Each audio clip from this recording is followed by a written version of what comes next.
مردک چو کنی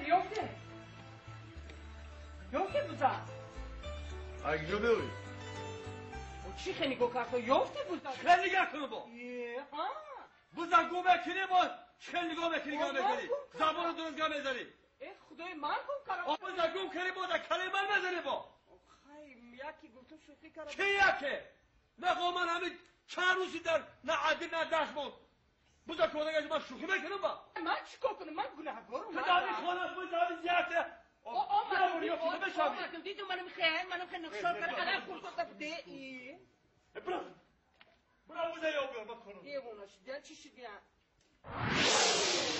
مرده چی بگی ای یفتو بوزا یفتی ای مرده یفتو کاری بزنی چی میگم که رادیو اعلان نمیکنه در رادیو محلی 3 بار اعلان کردم 3 بار یفت نشد محلی در این نوحیه بیدم آخی نوحیه؟ ها؟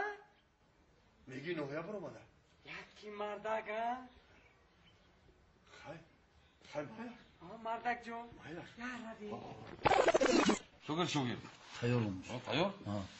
خانزن گوش کن بعد دیگه همین خبر تمام شد خبر تمام شد اوکی نمایش که تمام شد تگمچه زیر کن که گپی زیادی efir var, nere var? Bana ilol ne uğranta ilan. Ya buzgun şuraya, خوب می؟ اینا بعد خون. بعدی وای او بعد ایرانی بوزم خون. یا فهمیدی؟ من اون سفری گذشته از رئیس دو بار آگاهی داد که گپای زیادتون رفته شد از ایرفی. فهمیدم. این سفر هر روز درس میکنه اینجا. فهمیدم. یا خودم خورمی. نه استاد من تیارم من ولی که تیار چی گفتم؟ همه اعلانات رو خوندم همه چه جا بجا کردم وقتی آخری نمایش شد همین تگمچه زیر میگم آواز زیادی نرود. خانزم. من با همجا بودیم. آخری نخونم. هم دیگر خور آخران اعلان بوزه آخران خون. فهمیدی؟ خب. خبر آیا دوام فیلمی حامیان اگر ترجمه شود در بازار و مغازه ها پیستالت پلاستماسی میمونده باشد یا نه؟ امروز بکوش چو میتوان کوش که آتش چو بلند شد جهان سوخت. با کلاچکه ها در جویبارهای شهر مثل ماهی سیل کنان میگردند. آیا کارکنان خواجگی آنها را با چنگک میقپیده باشند یا نه؟ پسر بچه های کوچه جویبار بعد فروختن مد و فروختن کامپیوتر سر کردند. آیا بچه های کوچه چشمه سار کامپیوترها را میخریده باشند یا نه؟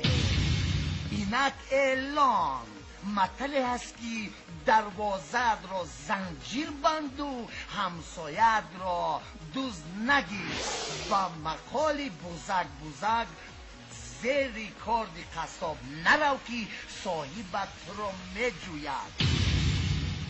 ساکن دهه قلوختیپه شاغلی بوزی کبودی شاخچونگکی موی کبودش را گم کرده است. کسی یابد کلانسال باشد توفه جامعه تاقی میان بند جوان باشد شیمو کستم و کرته. آیا دوز انصاف دارد یا بوز زیری کاردی قصاب میرود؟ میموری این بوز تمخم بنده آخی ناشیدی چون کجا شد زیر کردی تو بچه